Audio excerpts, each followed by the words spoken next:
Bharati cements సమర్పిస్తున్న business breakfast షోకి స్వాగతం. ఏషియన్ మార్కెట్స్లో ఒక మిక్స్డ్ ట్రెండ్ కనిపిస్తుంది. ఉదయం ఫ్రైడే మార్నింగ్ ఎస్టెక్స్ నిఫ్టీ 8102 22 పాయింట్ల లాభంతో కనిపిస్తుంది.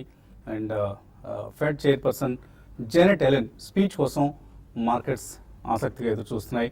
ఎటువంటి కామెంటరీని ఆవిడ ఇవాళ ఇవ్వబోతున్నారు. అండ్ జూలై నెలల్లో అందరూ ఎక్స్పెక్ట్ చేస్తున్న ఫెడరల్ రిజర్వ్ రేట్ హైక్ సంబంధించి ఏమైనా ప్రకటన ఉంటుందా అన్న అంశాన్ని మార్కెట్స్ గమనిస్తున్నాయి. సో మన మార్కెట్స్ సంబంధించి ఒక rip roaring rally, runaway rally, monster week ఇలా రకరకాలుగా ఇంగ్లీష్లో చెప్తూ ఉంటారు. తెలుగులో వీటన్నిటిని మనం యథాతథంగా అనువదిస్తే బాగుండదు. సో రిప్ రోరింగ్ అంటే గర్జించింది, స్టాక్ మార్కెట్లు గర్జించాయి అంటే మనకు కొంచెం అతిగా అనిపిస్తుంది. కానీ ఇంగ్లీష్లో యథేచ్ఛగా ఇటువంటి పదాలు వాడేస్తూ ఉంటారు. వాట్ ఎవర్ ఇట్ ఈస్ 8000 మార్క్ను నిఫ్టీ సునాయాసంగా దాటేసింది. ఎంత టైం పడుతుందో, ఏం జరుగుతుంది, ఇప్పట్లో మనం 8000 మార్క్ చూస్తామా లేదా, ఇటువంటి సందేహాలు కొద్దిగా మేలో తలెత్తాయి. కానీ మార్కెట్స్ జస్ట్ 2 ట్రేడింగ్ సెషన్స్లో 8000 మార్క్ను నిఫ్టీ క్రాస్ చేసేసింది. సిరీస్ మధ్యలో హెవీ షార్ట్స్ మనకు ఏర్పడటం అనేది మార్కెట్స్ కలిసి వచ్చిన అంశంగా చెప్పుకోవచ్చు.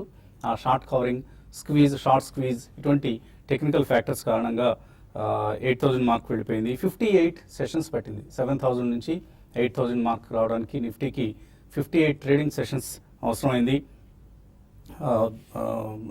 కోర్స్ చివరిలో మనకు క్వార్టర్లీ ఎర్నింగ్స్ రూపంలో ఒక గ్రీన్ షూట్స్ వస్తున్నాయన్న అంశం మార్కెట్స్ ఉత్తేజపరిచిందని చెప్తున్నారు. ఇది రిజల్ట్స్ తర్వాత వచ్చిన ఒక రీరేటింగ్గా భావించాలా లేకపోతే ఎలా అన్నది పక్కన పెడితే, కారణాలు ఏంటి అన్నది పక్కన పెడితే, ఈ నెలలో మాత్రం ఇండియన్ మార్కెట్స్ క్లియర్గా వరల్డ్ మార్కెట్స్ను అవుట్ పెర్ఫార్మ్ చేశాయి. For instance Morgan Stanley MSCI emerging market index ఈ నెలలో 4% నష్టపోయింది. హ్యాంగ్సెంగ్ నష్టపోయింది. రష్యా 4.6% నష్టపోయింది. బ్రెజిల్ 8.2% నష్టపోతే సెన్సెక్స్ మాత్రం ఈ నెలలో 3% పెరిగింది.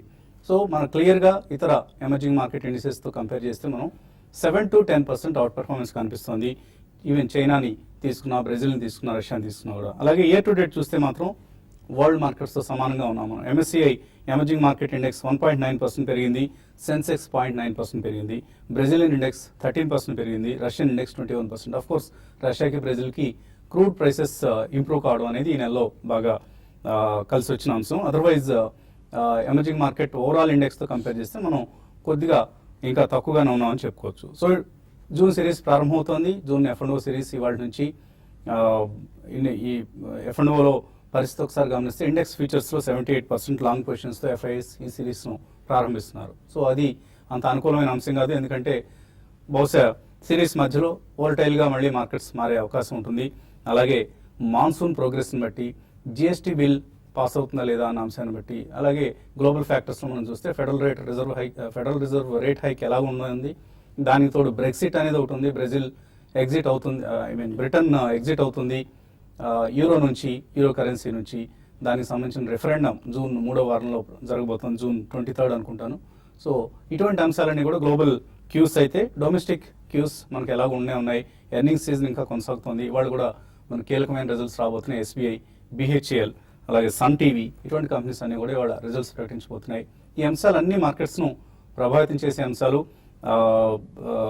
సో ఓవరాల్గా చూస్తే పాజిటివ్ వీక్, పాజిటివ్ మంత్. ఈ మంత్ మేలో సెల్లింగ్ ఎక్కువగా వస్తుంది. ఎక్కువ మనం అమ్మకాల ఒత్తిడి చూడబోతున్నాం అని అనుకున్నాం. కానీ లక్కీగా చివరిలో ఇంకోటి గ్లోబల్ ఫ్యాక్టర్స్ కలిసి వచ్చాయి. జెనెట్ ఎలెన్ని, బ్రెక్సిట్ని కాసేపు పక్కన పెట్టి మార్కెట్స్ సొంత బిహేవియర్లకు, రిస్క్ ఆన్ మూడ్లోకి వెళ్ళటం అనేది ఒక పాజిటివ్ అంశం. సో అదర్వైజ్ సెక్టరల్ ప్లే కొనసాగబోతోంది. ఎందుకంటే మనం లాస్ట్ 1 వీక్లో చూస్తే మిడ్ క్యాప్స్, స్మాల్ క్యాప్స్ మాత్రం అండర్ పెర్ఫార్మ్ చేశాయి. సో మిడ్ క్యాప్స్ 1% తగ్గాయి, 1% పెరిగాయి. స్మాల్ క్యాప్స్ 0.5% మాత్రమే పెరిగాయి. అంటే ఇండిసెస్ నిఫ్టీ ఏమో 4.1% పెరిగింది. So mid and small caps catch up కావాల్సిన సమయం. మేబీ ఈ జూన్ సిరీస్లో మిడ్ అండ్ స్మాల్ క్యాప్స్ కొంత అవుట్ పెర్ఫార్మ్ చేసినా కూడా మనం ఆశ్చర్యపోనవసరం లేదు. ఆఫ్ కోర్స్ చాలా కేర్ఫుల్గా ఉండాలి. ఏది పడితే అది కొనేసేయకుండా కేర్ఫుల్గా. ఇప్పుడు షుగర్ స్టాక్స్ లాంటివి ఆల్రెడీ మనకు బాగా పెరుగున్నాయి. అలాగే కొన్ని కెమికల్ స్టాక్స్, కొన్ని ఫెర్టిలైజర్ స్టాక్స్, ఇటువంటి వాటిలా కాకుండా ఎక్కడ వాల్యూ ఉంది, ఎక్కడ ఇంకా వాల్యుయేషన్ గ్యాప్ ఉంది, ఇటువంటి అంశాలు పరిశీలించి అనలైజ్ చేసుకొని స్టాక్స్ కొనుక్కోవాలి. అలాగే మోడీ ప్రభుత్వానికి 2 సంవత్సరాలు పూర్తయ్యాయి నిన్న. సో మోడీ ప్రభుత్వం మీద రకరకాల వర్గాలు రకరకాల అంచనాలను పెట్టుకున్న సందర్భం ఇది. సో దీనికి సంబంధించి పారిశ్రామిక వర్గాలు ఏముంటున్నాయి అన్న అంశాన్ని మనం చూస్తే ఒకసారి 50 మంది సిఇఓలతో ఒక బిజినెస్ ఛానల్స్ ఆఫ్ కోర్స్ ఇందాకే మేము షో ప్రారంభానికి ముందు అనుకుంటున్నాం. సో ఈ అంశానికి సంబంధించి ఎక్కువ ప్రిఫరెన్స్ ఇచ్చేది వాణిజ్య వర్గాలే. 2 సంవత్సరాలు 3 సంవత్సరాలు ఇలా ఎప్పటికప్పుడు ఒక పెర్ఫార్మెన్స్ అనాలిసిస్ చేసుకుంటూ వెళ్తారు. సిఇఓలు మాత్రం మోడీ ప్రభుత్వానికి ప్రస్తుతానికి అత్యధిక శాతం సిఇఓలు మంచి మార్కులు ఇస్తున్నారు. 10 మార్కుల స్కేల్ మీద 7 మార్క్స్ ఇస్తున్నారు. సో మోడీ ఈ సిఇఓ టెస్ట్లో పాస్ అయినట్లు అనిపిస్తోంది. కానీ దీనికి సంబంధించి కాన్ఫెడరేషన్ ఆఫ్ ఇండియన్ ఇండస్ట్రీ ఏమనుకుంటుంది, భారతీయ పరిశ్రమల సమాఖ్య ఏమనుకుంటుంది అన్న అంశంపై మాట్లాడేందుకు మనతో CII southern reason chairman Ramesh Datla గారు స్టూడియోలో మనతో ఉన్నారు. సో వెల్కమ్ రమేష్ గారు. ముందుగా మిమ్మల్ని CII southern reason chapter chairman అయిన తర్వాత కలవటం ఇదే ఫస్ట్ టైం స్టూడియోలో. So congratulations. సదర్న్ రీజన్కి ఒక తెలుగు వ్యక్తి చైర్మన్ కావడం అనేది మీరు వేళ్ల మీద లెక్క పెట్టదగిన మనుషుల్లో మీరు కూడా ఒకరు. 4వ ఓవర్ 5వ ఓవర్ అనుకుంటాను మీరు. సో ఎలా ఉంది కొత్త రోల్లో, ఎటువంటి రోల్ ప్లే చేస్తున్నారు ప్రస్తుతం? అదే ఇప్పుడు న్యూ రోల్ ఏంటంటే as a country, as an industry we have lot of challenges అని. సో ఈ కాంటెక్స్ట్లో ఏంటంటే కొత్త గవర్నమెంట్ వచ్చిన తర్వాత we saw lot of positive trends what the government is talking అనేది. సో ఒక ఆస్పెక్ట్ తీసుకుంటే ఈ government బిగినింగ్లోనే make in India movement అనేది ఇనిషియేటివ్ తీసుకున్నారు. So this has tickle down to all the states also. ఇప్పుడు ఏంటంటే అందరు స్టేట్స్ కూడా ఈ మేక్ ఇన్ ఇండియా గురించి మాట్లాడుతున్నారు.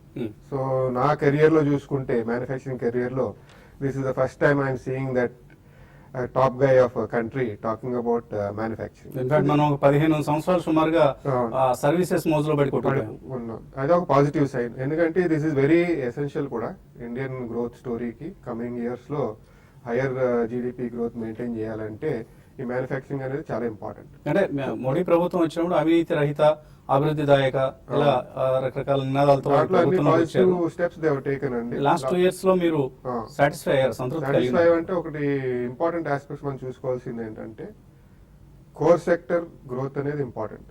ఇన్ఫ్రాస్ట్రక్చర్ అవనివ్వండి, పవర్ అవనివ్వండి, పోర్ట్స్ అవనివ్వండి, రోడ్స్ అవనివ్వండి, వీటిలన్నిటిలో చూసుకుంటే we see lot of positive aspects happening. Lot of consolidation has happened, lot of problem solving has taken place. ఇవన్నీ ఇంప్రూవ్మెంట్స్ వచ్చినాయి. ఇవన్నీ ఏంటంటే but they are happening in a slow phase. Second aspect ఏంటంటే lot of changes, reforms లో lot of changes తీసుకొచ్చారు.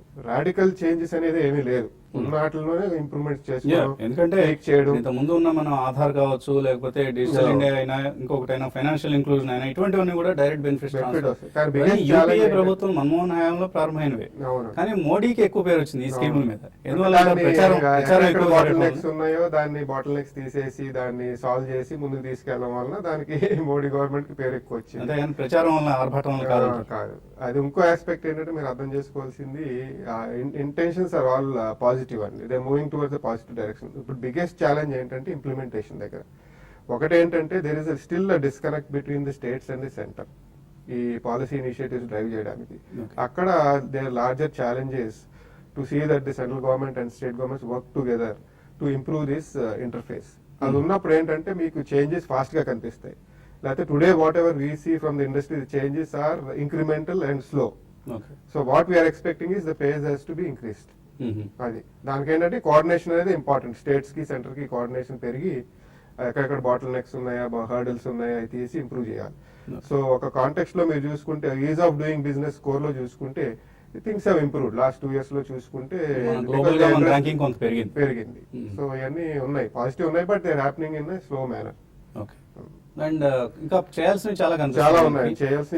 Land acquisition act కావచ్చు, GST bill కావాలి, critical factors ఏంటంటే ఇప్పుడు మేబీ నెక్స్ట్ 3 years లో ఇటువంటి సాధ్యపడే అవకాశం కనిపిస్తుంది. అంటే జిఎస్టీ బిల్ అట్లీస్ట్ April 17 కి వచ్చేయాలి. We are hopeful that at least GST bill opposition agree అయినా అవ్వకపోయినా they will come to some conclusion and coming year లో పాస్ చేస్తారని మేము హోప్ఫుల్ గా ఉన్నాం. అంటే మీకు మినిస్టర్స్ ని మనం ర్యాంకింగ్ కూడా మీ సిఇఓలతో కొన్ని దినపత్రికలు అలాగే ఛానల్స్ చేయడం జరిగింది. మినిస్టర్స్ కి ఇచ్చే ర్యాంకింగ్స్ లో మీకు సిఐ పరంగా మీకు బెస్ట్ పెర్ఫార్మెన్స్ అన్న మినిస్టర్స్ ఎంతమంది కనిపిస్తున్నారు? 4-5 ఉన్నారండి. Been active in various finance అవనివ్వండి, మీకు పవర్ అవనివ్వండి, అర్బన్ డెవలప్మెంట్ అవనివ్వండి, they have been quite proactive and they're taking the required step. అంటే what we see the biggest positive direction in this government is problems అన్ని identify చేశారు. Identify చేసి they are working towards solving those problems.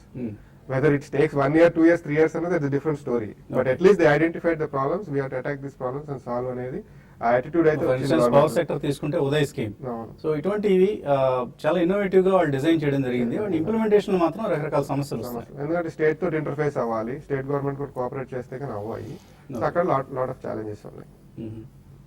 అలాగే Modi at 2 Modi 2 ఏళ్ల పాలనపై రమేష్ దాట్ల గారితో చర్చ కొనసాగిద్దాం. అలాగే మన ఎన్లిస్ మార్కెట్స్ గురించి కూడా వివరిస్తారు. ఇవాళ ప్రేక్షక మహాశైలు గమనించాలి, 9 గంటల 10 నిమిషాల వరకు కూడా ఈ కార్యక్రమం ఉంటుంది. ఎందుకంటే రమేష్ గారు మనకి గెస్ట్గా వచ్చారు కాబట్టి మార్కెట్స్ సమయాన్ని మనం కోల్పోకుండా 10 నిమిషాలు పొడిగించడం జరిగింది. ఈ అంశాన్ని గమనించండి. మీ కాల్స్ అలాగే మెయిల్స్తో సిద్ధంగా ఉండండి. బ్రేక్ తర్వాత కలుద్దాం.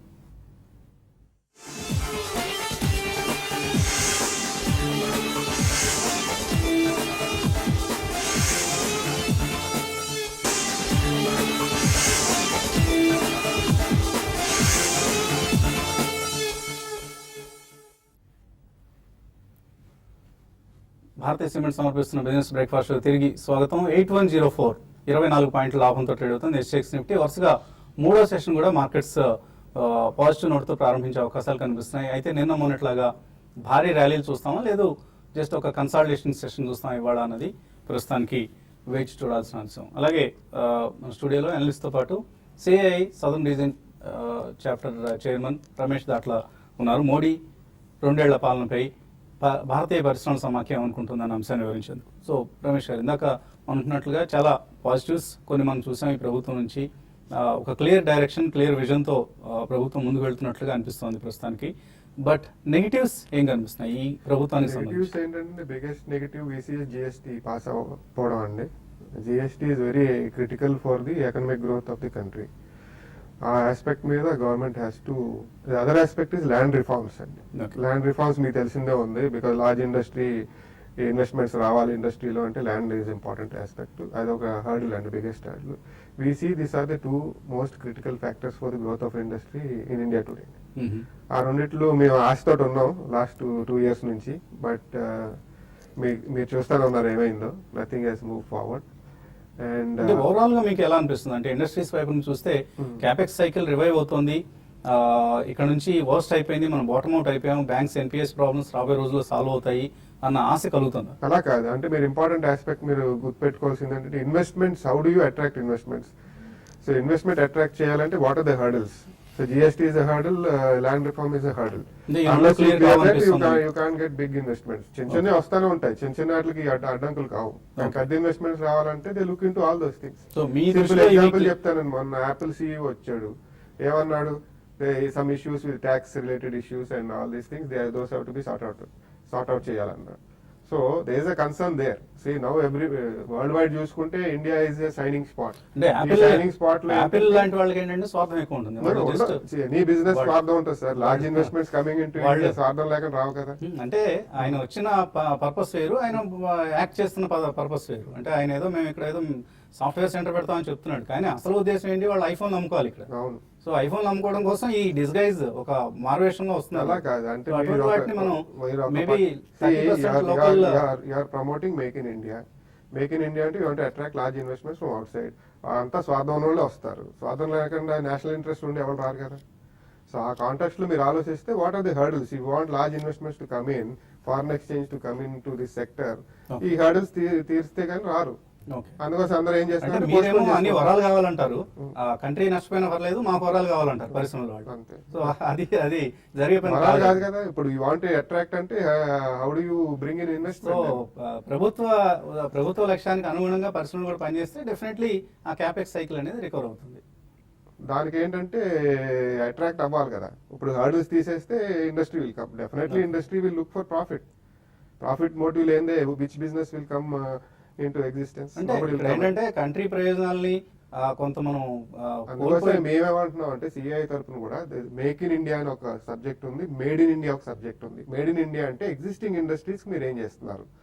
We are not talking about incentives. How do you remove the hurdles? How do you make create a conducive environment for the industry to grow? చిన్న పరిశ్రమలు ఉన్నాయి, వాళ్ళు గ్రో అవ్వడానికి మనం ఏం చేస్తాం? హర్డిల్స్ ఏమున్నాయి?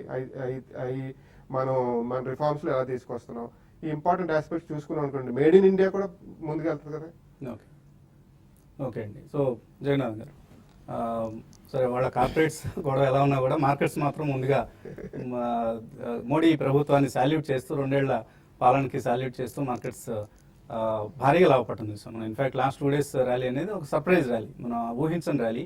సో కంటిన్యూ అవుతుంది ఇది, జూన్ సిరీస్ కూడా చాలా ఆప్టిమిస్టిక్గా ఉంటుంది అనుకుంటున్నారు.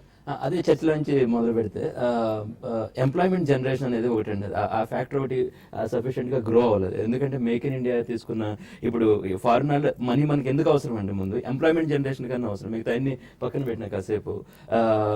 ఎందుకంటే అల్టిమేట్లీ ఏంటంటే ఎంప్లాయ్మెంట్ జనరేషన్ అయినంత వరకు ఫీల్ గుడ్ ఫ్యాక్టర్ రాదండి. ఎందుకంటే మనం ఎన్ని ప్రమోట్ చేసినా కూడా కన్సంప్షన్ అనేది చాలా స్ట్రాంగ్ వేవ్ కాబట్టి.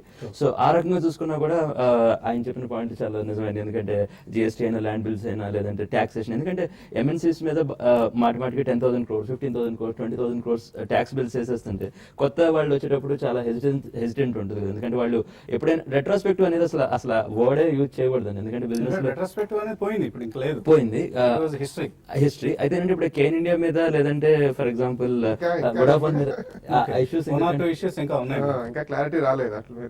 అందులో అమౌంట్స్ ఇన్వాల్వ్ అయిన పెద్ద, అందులో ఇంటర్నేషనల్ గా చాలా రెప్యూటెడ్ కంపెనీస్ అంటే అందుకని అందరూ వాచ్ చేసే ఇలాంటి ఈవెంట్స్ అనమాట. సో లెట్స్ హోప్ అన్ని కూడా రిజల్వ్ అవుతాయి అని అనుకుందాం. ఓవరాల్ మార్కెట్ అయితే 2 years కి చాలా పెద్ద థమ్స్ అప్ ఇచ్చినట్టే. అంటే అది షార్ట్ కవరింగ్ అనుకోండి, నేమ్స్ ఏవని పెట్టుకున్నా కూడా మీరు అన్నట్టు. సో అది ఎక్స్ట్రాడినరీ ర్యాలీస్, అది అంత స్ట్రాంగ్ మళ్ళీ నెక్స్ట్ 2 days ఉంటాయి అనేది కొద్దిగా ఇది ఇవాళ కొద్దిగా కన్సల్టేట్ అవ్వచ్చు, అవడమే మంచిదండి ఒక రకంగా. లేదంటే ఎంత ఫాస్ట్ అయినా కూడా ఒకసారి అనవసరంగా అన్నెసరీ ఓవర్ వాల్యూడ్ జోన్ లోకి వెళ్ళిపోయినట్టు అయిపోతుంది suddenly.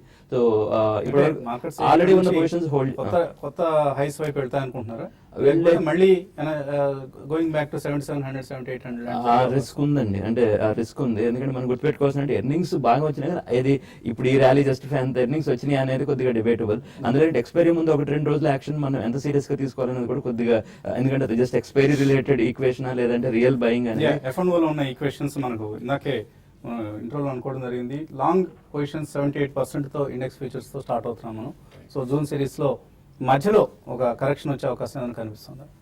I think consolidation and corrections అవి డెఫినెట్ గా ఉంటాయండి. ఎందుకంటే మనం లాస్ట్ 6 weeks గా చూస్తే కనుక మనకి 7,991 నుంచి ఏదైతే లో చూసామో 7,678, సో ఆ కన్సాలిడేషన్ నుంచి ఒక బ్రేక్అవుట్ రావడం చూసాం. So either up breakout or down breakout వస్తేనే కొద్ది బిగ్ మూవ్స్ ఉంటాయని మనం చెప్పడం కూడా జరిగింది. సో నిన్న క్లియర్లీ మనకి బ్రేక్అవుట్ వచ్చి దాని అబోవ్ క్లోజ్ అవటం చూసాం 7,991 అబోవ్. అండ్ ప్రాబ్లీ ఇక్కడ నుంచి మనకి జోన్ అనేది డెఫినెట్లీ షిఫ్ట్ అవుతుందండి. ఇంతకుముందు అయితే 7,513 మళ్ళీ లో వస్తుంది అని అనుకున్నాం, ప్రాబ్లీ అది రాకపోవచ్చు. అండ్ 7,678 మొన్నట్లో ఏదైతే ఉందో ప్రాబ్లీ అది ఒక మేజర్ సపోర్ట్ గా మనం ఉండొచ్చు. ఎందుకంటే లాంగ్ టర్మ్ ట్రెండ్ అనేది డెఫినెట్లీ రివర్స్ అయింది and higher tops hire bottom formation చూస్తున్నాం. సో ప్రాబ్లీ ఇక్కడ నుంచి మనం రేంజ్ చూసుకుంటే కనుక 7,678 ఏదైతే 4 week లో ఉందో, అదే విధంగా మనకి నవంబర్ హై ఏదైతే ఉందో 8,336, నవంబర్ 2015 లో మనకి 8,336 హై వెళ్ళడం చూసాం. సో ప్రాబ్లీ ఆ జోన్ లో ఉండే ఛాన్స్ ఎక్కువ ఉంది. అంటే 77 నుంచి 83 మధ్యలో నిఫ్టీ ఉండే ఛాన్స్ ఎక్కువ ఉంది. And maybe consolidation and down moves అనేది డెఫినెట్లీ ఉంటాయి. సో ఈ స్టేజ్ లో ప్రాబ్లీ ట్రేడర్స్ ఏం చేయాలంటే కరెక్షన్ కోసం వెయిట్ చేయాలి. మేబీ 7,826 ఏదైతే 20-day మూవింగ్ యావరేజ్ ఉందో అక్కడ ఒక గట్టి సపోర్ట్ ఉండే అవకాశం ఉంది. సో ఆల్రెడీ మనకి 2 days లో 180 + 140 పాయింట్స్ పెరిగినాయి కాబట్టి ఒక 30% రిట్రేస్మెంట్, అంటే ఒక 100 points కరెక్షన్ వస్తే లాంగ్ పొజిషన్స్ ఎంటర్ అవ్వచ్చు. మేబీ 1 or 2 price points లో 7,800 కింద స్టాప్ లాస్ పెట్టి 2 price points లో లాంగ్ పొజిషన్స్ ఎంటర్ అవ్వచ్చు. ఓకే అండి. సో ఇంకా ఇన్వెస్టర్స్ నుంచి కాల్స్ తీసుకునే ముందు చిన్న బ్రేక్ తీసుకున్నాం.